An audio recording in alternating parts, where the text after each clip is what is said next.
Na'atul qalbi, Allah akan memberikan qanaah kalau dia hitungan mati kan. Dia mendapatkan 100.000 qanaah, lah hidup saya itu berapa lama sih? Udahlah 100.000 saya cukup insya Allah. Itu orang yang ingat mati. 1 juta ini kamu dapatnya, tidak apa-apalah, udah cukup insya Allah. Dan qanaah itu merupakan kekayaan hati loh. Saya ingatkan betul, qanaah itu kekayaan hati. Dan itu terkadang hilang dari kehidupan ana atau kehidupan antum ketika kita itu berkelapangan harta, Pak. Kadang-kadang saking banyaknya harta di kantong kita ini, banyaknya uang merah ini atau banyaknya uang biru, itu kadang-kadang sampai kita itu hilang rasa qanaah dan rasa sensitifnya terhadap rezeki loh.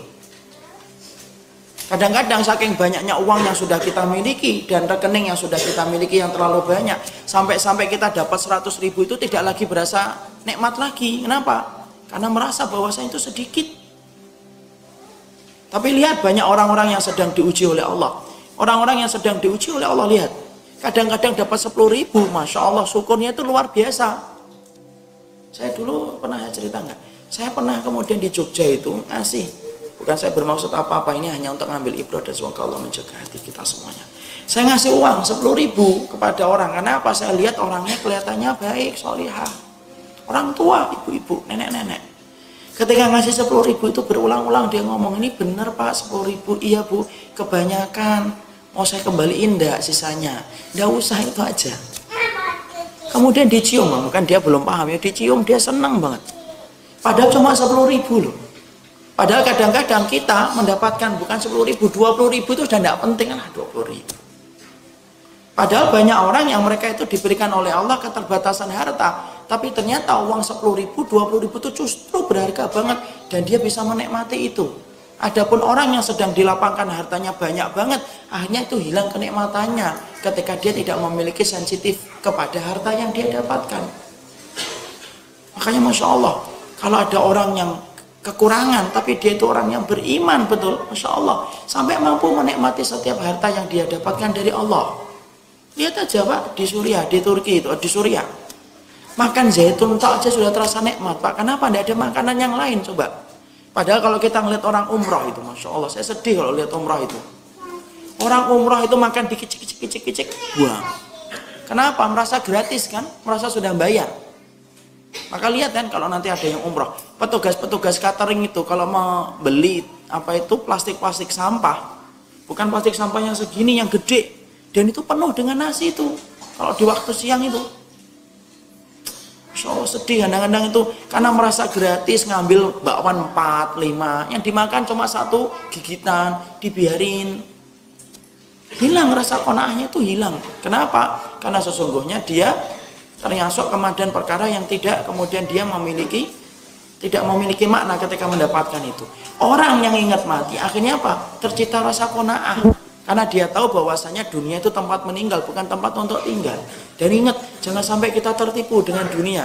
Memiliki dunia itu boleh atau enggak Ustaz? Boleh. Zuhud itu apakah memiliki hartanya sedikit? Kata siapa? Enggak. Zuhud itu adalah ketika kita meletakkan dunia pada tangan dan tidak meletakkan dunia pada hati. Tapi ingat loh, tidak ada penipu yang paling ulung dalam kehidupan kita kecuali apa? Dunia. Makanya sampai Allah itu menyampaikan apa? Wa mal hayatud dunya illa mataul gurur. Tidaklah kesenangan dunia itu kesenangan yang menipu kan? Makanya kemudian apa? Dunia dengan setan itu berkolaborasi untuk menyesatkan manusia supaya meninggalkan jalan ketaatan. Setan selalu membisikkan supaya manusia itu takut jadi miskin. Asyaitonu yaidukumul faqra. Setan itu membisikkan kamu supaya kamu takut jadi miskin. Itu setan. Dan dunia penipu yang paling ulung, Pak. Tidak ada penipu yang paling ulung kecuali apa? Dunia. Ketika kemudian apa? Hilang rasa qanaah kita dalam hati. Ini kisah nyata. Semoga Allah merahmati beliau. Beliau tidak salah, tapi kita ingin ambil pelajaran dari beliau. Ada salah satu kerabat ana yang termasuk di antara orang yang disayang sama ibu saya dan termasuk di antara mahramnya beliau. Itu kemudian beliau itu menderita penyakit, yaitu paru-paru, dan penyakitnya itu semakin parah sampai tinggal tulang belulang. Ya disebabkan karena biasanya beliau untuk merokok itu. Ya, jadi orang yang ngomong bahwasanya rokok tidak bawa penyakit, kata siapa? Bawa penyakit itu. Ketika lagi ngerokok, ya iya tidak sakit. Habis itu, nah itu baru sakit. Kanker paru-paru dan itu parah. Lalu kemudian saya melihat ketika saya punya kesempatan pulang, saya menjenguk beliau. Karena saya saat itu ibu saya meninggal dunia. Dan beliau ini meninggal dunia tidak terlalu lama setelah ibu saya meninggal dunia. Ketika saya masih mendapati beliau masih hidup, saya datang. Beliau ini Pak punya rumah yang besar peninggalan dari kakek dan nenek. Rumahnya besar. Dan ternyata beliau ini tidak punya istri dan tidak punya anak. Ya, rumahnya besar. Karena saking besarnya, karena tidak ada perempuan. Karena kita tahu ya, ratunya rumah itu kan wanita. Kalau laki-laki tidak ada perempuannya, ya tidak ada yang ngatur rumah. Maka dia hanya memanfaatkan satu kamar yang paling depan. Sudah di situ saja dia. Kemudian saya memberanikan diri untuk ngomong. Ya, nama saya manggilnya Pak Li itu. Atau dalam bahasa Indonesianya Om lah. Om, enggak, maaf ya saya ngomong ini. Apa enggak kemudian diinfakkan saja? Nanti ini dijual ini terlalu besar. Dijual, nanti kemudian hasil penjualan separuhnya untuk bangun pondok. Ini ada beberapa pondok nih yang baru merintis butuh kelas. Satu kelasnya 40 sampai 50 juta. Nanti kan kemudian enak Om kan enggak punya istri, enggak punya anak. Nanti banyak yang mendoakan. Itu jadi amal jariah. Nanti sisanya beli rumah yang agak kecil, ini terlalu gede. Ya, kemudian ternyata beliau ngeliatin rumah itu dan beliau berkata, enggak lah, enggak nang, udah biarin aja. Wong ini peninggalan orang tua kok, mosok peninggalan mbah saya jual, saya enggak berbakti. Nah itu kan biasanya orang-orang Jawa kan suka gitu. Enggak orang Jawa sih, Sunda juga sih. Ya, berprasangka kalau ditinggalin rumah itu harus berbaktinya itu ngerawat itu, padahal enggak ada itu. Emang kalau kita jual rumahnya ibu, kemudian ibu di sana sedih gitu, ya enggak lah. Kenapa Bu sedih? Ya rumah saya tinggalin sama anak-anak, dijual sama anak-anak. Tidak ada. Urusan di akhirat lebih penting daripada ngurusin dunia. Tapi itulah kebiasaan. Karena belum paham saja, belum paham ilmunya. Kemudian saya bilang, Lek, tidak apa-apa, Lek. Yang namanya mbah itu meninggalkan ini justru menjadi jembatan dan menjadi modalnya modalnya Om untuk balik ke Allah. Dilihatin rumah itu dan berkata, enggak lah, sudahlah, saya bawa rumah ini sampai saya mati. Coba, saya bawa rumah ini sampai saya mati. Dan ternyata enggak lama. Setelah itu beberapa hari kemudian, habis sholat subuh, kemudian dia sebagaimana sedang dihidangkan makanan, tiba-tiba dibangunkan untuk sholat subuh. Sudah tidak ada, meninggal dunia. Dan yang membuat saya miris itu apa? Ketika akhirnya saya diberikan amanah untuk ngitungin warisannya.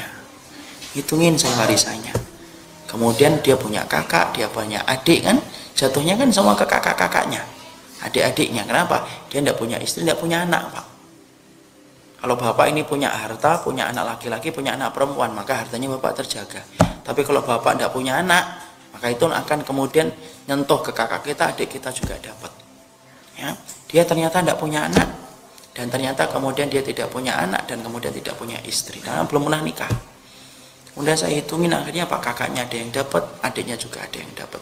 Padahal saya tahu betul di antara kakaknya ada yang tidak cocok sama dia dan tidak pernah nengok beliau ketika sakit. Tapi yang namanya sudah meninggal, dapat atau tidak dapat warisannya? Tetap dapat. Padahal harusnya kalau kemudian mampu, coba dijual sebentar, diinfakkan, kemudian akhirnya mengalir pahala untuk beliau. Insyaallah. Disitulah kita paham, tidak ada penipu yang paling ulung kecuali apa? Dunia. Makanya orang yang diberikan oleh Allah qanaah itu apa? Orang yang diberikan qanaah itu mereka diberikan oleh Allah kebaikan. Orang ingat mati ya akhirnya paham. Makanya kalau bapak itu kemudian ingat tentang misi hidupnya, katanya saya ingin punya ini, saya ingin punya itu, katanya gitu. Kata motivator kan gitu, kalau kita ingin mendapatkan apapun tuh taruh itu keinginan kita 5 inci di depan mata kita, supaya ketika bangun tidur, mau tidur inget itu terus ya. Maka kemudian kita harus paham, man tadzakkara bil mauti ukrima bi salasatin. Siapapun yang ingat kematian akan dimuliakan oleh Allah dengan 3 perkara. Dan salah satunya diberikan hati yang qanaah dan jiwa yang merasa cukup dengan apa yang diberikan oleh Allah. Makanya perintah predikat takwa itu apa? Salah satunya qanaah terhadap sedikitnya rezeki yang diberikan.